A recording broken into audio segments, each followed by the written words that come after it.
नाही। हंस सुता सुंदर कलरव, हंस सुता की सुंदर कलरव,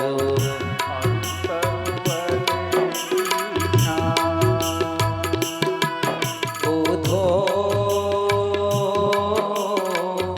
मोहे ब्रज बिसरत नाही। ओधो मोहे ब्रज बिसरत नाही।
वक्ष दोहनी, हिरक दुहावन जाहि, हिरक दुहावन जाहि।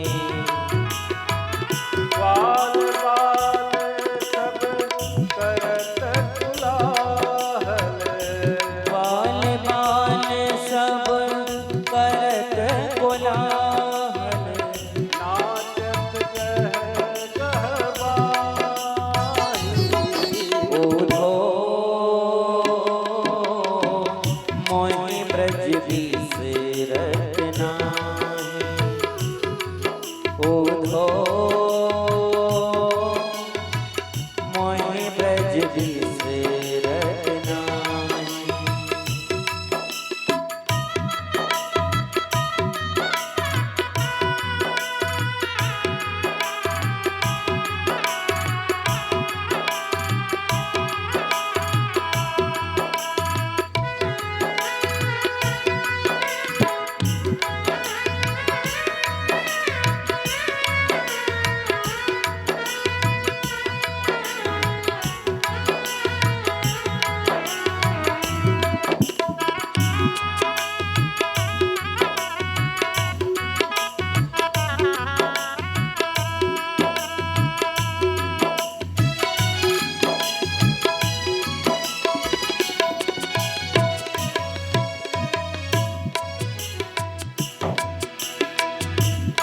मथुरा कंचन की नगरी, ये मथुरा कंचन की नगरी, मणिमुक्ता की माँ, मणिमुक्ता जी माही। जब ही सूरत आवत वासुख की, जब ही सूरत आवत वासुख की, जिया उमगत सुध नाई। ओधो मोहि ब्रज बिसरत नाही। ओधो मोहि ब्रज बिसरत नाही।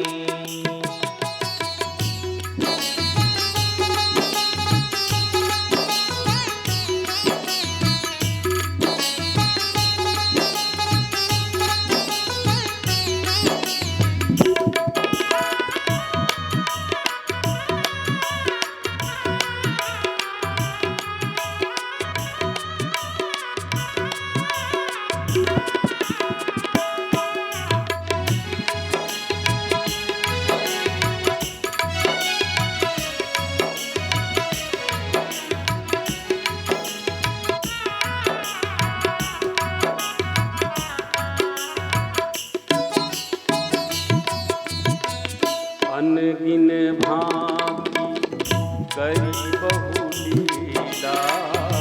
अनगिन भांति करी बहु लीला। जसोदानंद निवाई। जसोदानंद निवाई। सूरदास प्रभु मौत।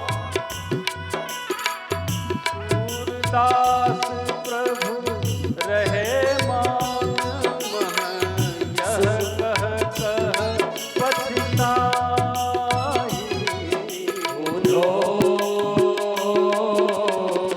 मोहि ब्रज बिसरत नाही। उधो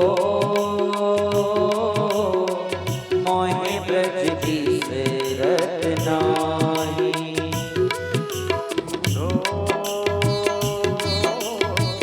मोहि ब्रज बिसरत नाही।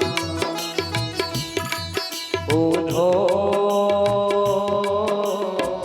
मोहि ब्रज बिसरत नाही। मोहि ब्रज बिसरत नाही। मोहि ब्रज बिसरत नाही। भगवान ने कह दिया कि यहाँ सारे सुख भरे हुए हैं उद्धव, लेकिन जो स्वाद उस माखन में था वहाँ यहाँ के व्यंजन में नहीं। अपने को सर्वज्ञाता समझते थे महाराज उद्धव, तो बोले ठीक है जाओ भाई। उद्धव चले आए और कहा कि इनको भक्ति की जरूरत है उद्धव को, और गोपियों को ज्ञान की जरूरत है।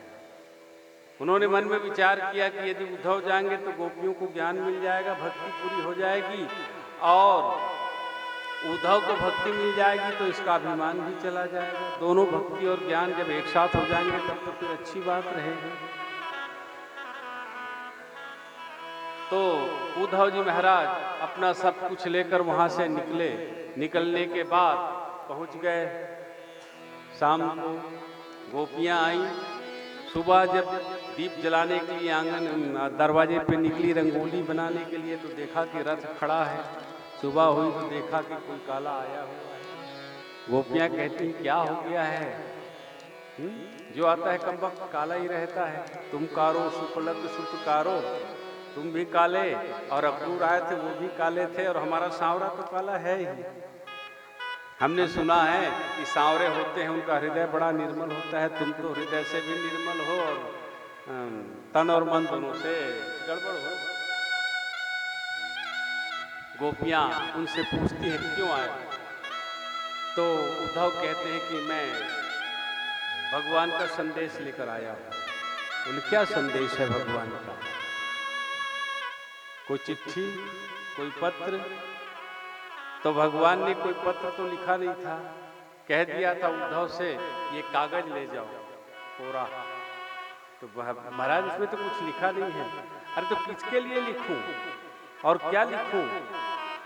प्रेम शब्दों में नहीं लिखा जाता, या तो अश्रु से लिखे जाते हैं या फिर हृदय से। ये देख लेना सब समझ जाएंगी गोपियां।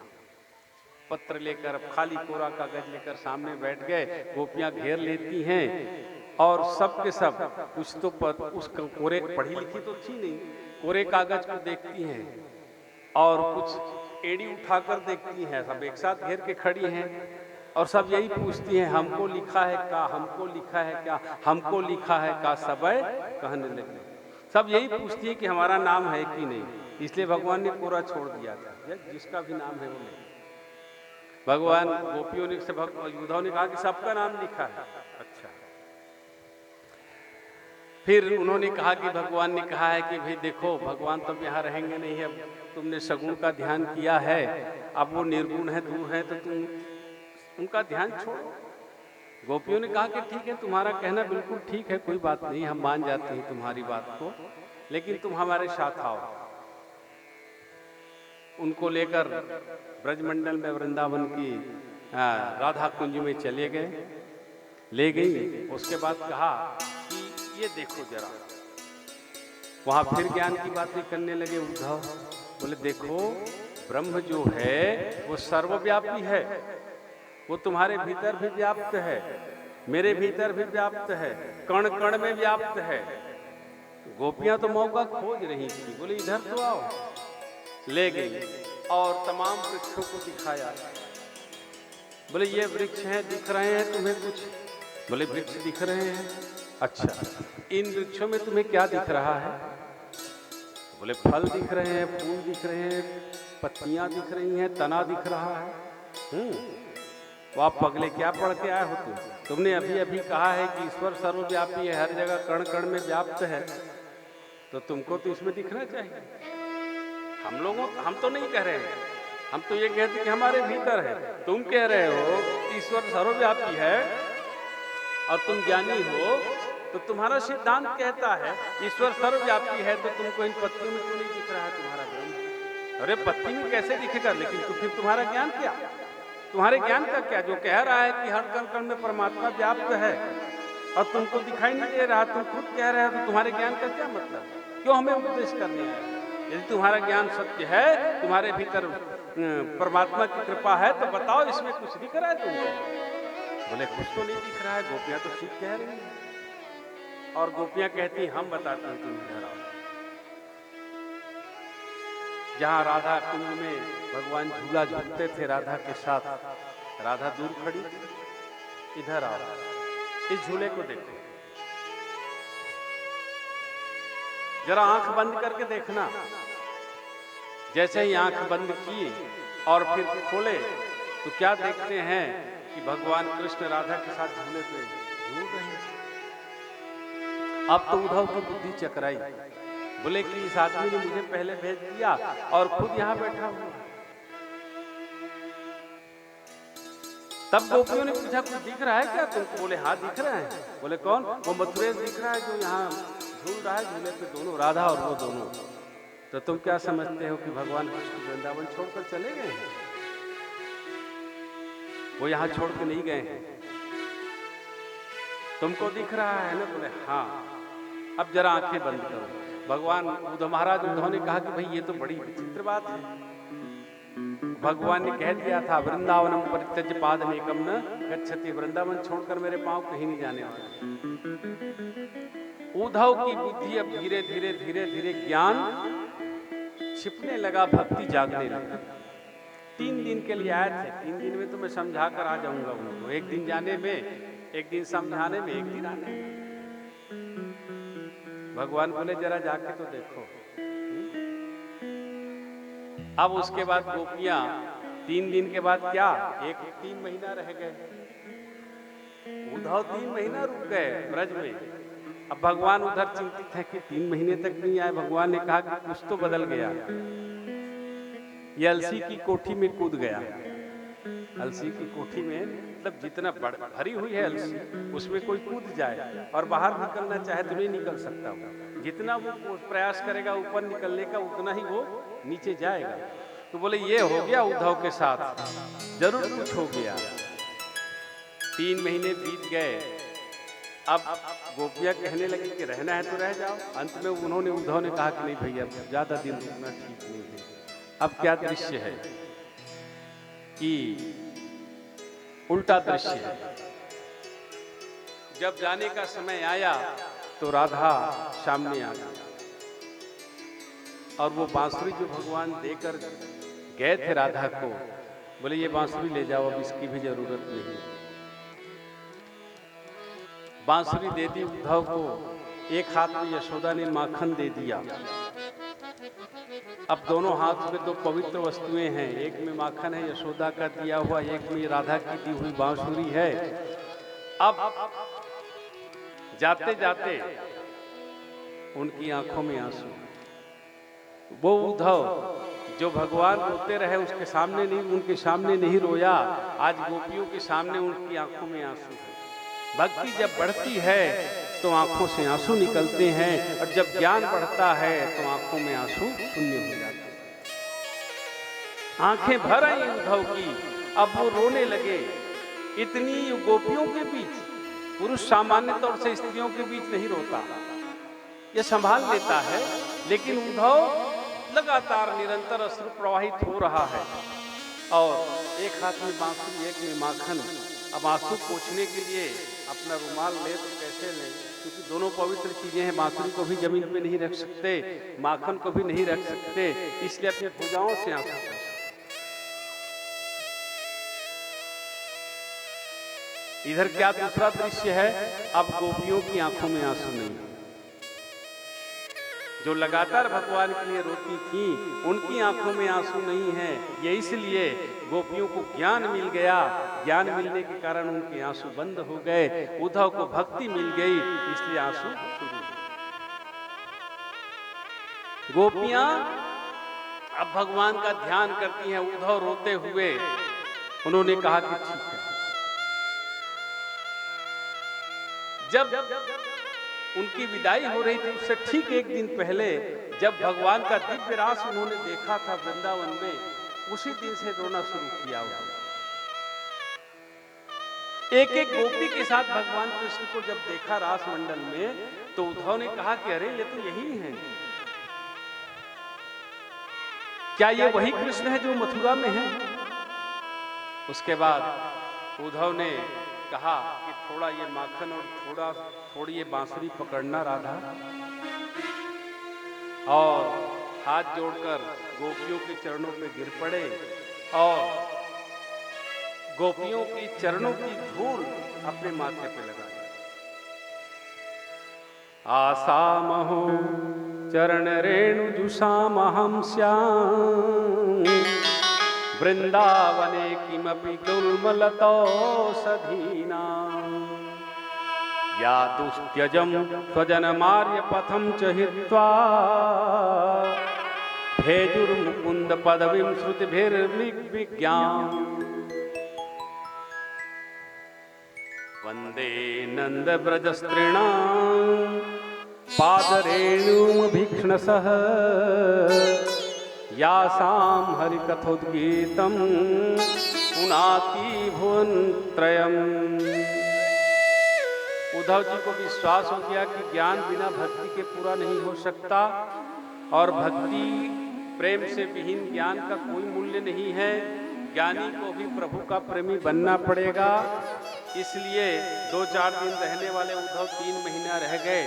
जब चलने लगे तो उन्होंने मन में विचार किया, गोपियों का पांव छुआ, उनके चरणों की धूल उठाई और अपने मस्तक पे लगा लिया। भगवान से कहा कि महाराज फिर दोबारा यदि मुझे जन्म दोगे ना, तो वृंदावन में कोई लता घास वास बना देना, ताकि इन घासों पर गोपियां चलती रहें और उनके चरणों पर, उनके चरण मुझ पर पड़ते रहें और मैं धन्य होता रहूं।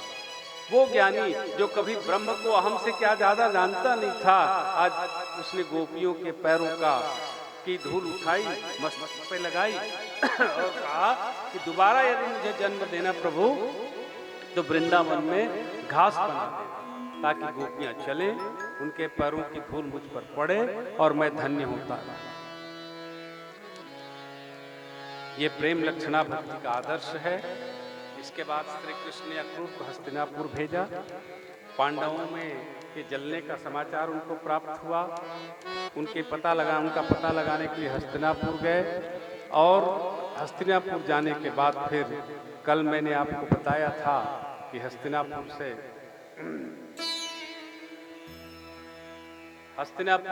से समाचार लेकर आया। पांडव जीवित थे। आगे हमने कल दशम स्कंद उत्तरार्ध का प्रसंग आपके सामने रखा था, तो उस प्रसंग पर मैंने आपको बताया था कि कंस के वध होने के बाद अस्ति और प्राप्ति नामक उसकी 2 पत्नियां थी, जरासंध की पुत्रियां थी।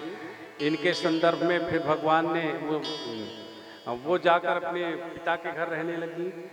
जरासंध ने 17 बार आक्रमण किया। जरासंध का प्रसंग मैंने आपको बताया। फिर भगवान ने अपनी एक नई नगरी बनाई, द्वारका में जाकर रहने लगे। द्वारका में फिर कालयवन का आक्रमण करवाया। कालयवन को लेकर मुचकुंद के माध्यम से कालयवन का उन्होंने संहार करवाया।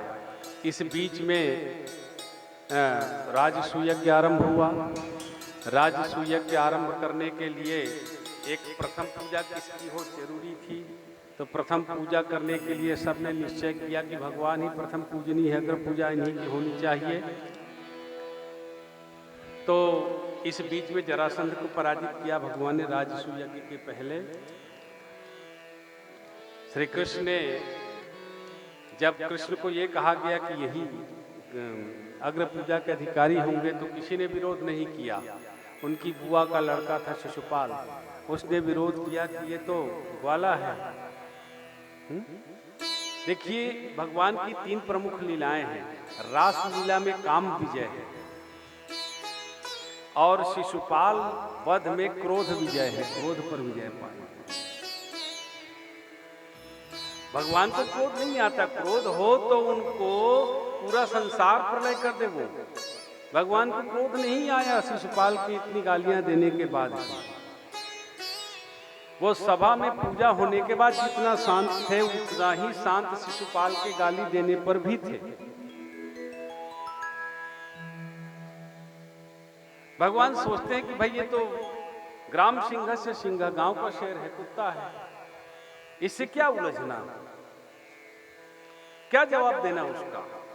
ये ग्राम सिंह है, भगवान तो नर सिंह है।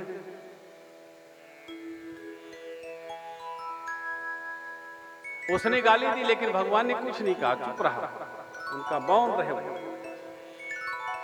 आनंद स्वरूप है भाई, जहां सुख का सर्जन हो रहा है वहां दुख उत्पन्न करना नहीं चाहते भगवान। यदि वो कुछ कह देते तो पूरी सभा शिशुपाल के पीछे लग जाती, फिर भगदड़ मच जाता। भगवान यदि कहते तुम कुछ भी बोल देते, जरा सा भीम तो खड़ा भी हो गया था। भगवान ने मना किया, अरे रुको भाई, क्योंकि भगवान यदि इशारा करते तो यज्ञ नियत समय पर आरंभ नहीं होता और बहुत कुछ हो जाता। राजसूय यज्ञ में सब खुश हुए दुर्योधन को छोड़कर। उसको मालूम था उस मंडप की रचना कैसी होती है, तो भी भगवान ने कहा कि चलो। वो यज्ञ आरंभ हुआ, उस यज्ञ में सब खुश हुए, केवल दुर्योधन को छोड़। इधर भगवान जब द्वारका छोड़कर हस्तिनापुर आए हुए थे तो साल्व राजा ने आक्रमण कर दिया द्वारका में। प्रद्युम्न के साथ भयानक युद्ध हुआ और जब भगवान खड़े को खबर मिली तो वो साल्व, दंतवक्त, विदुरथ आदि का वध करने के लिए वहां विनाश किया द्वारका में।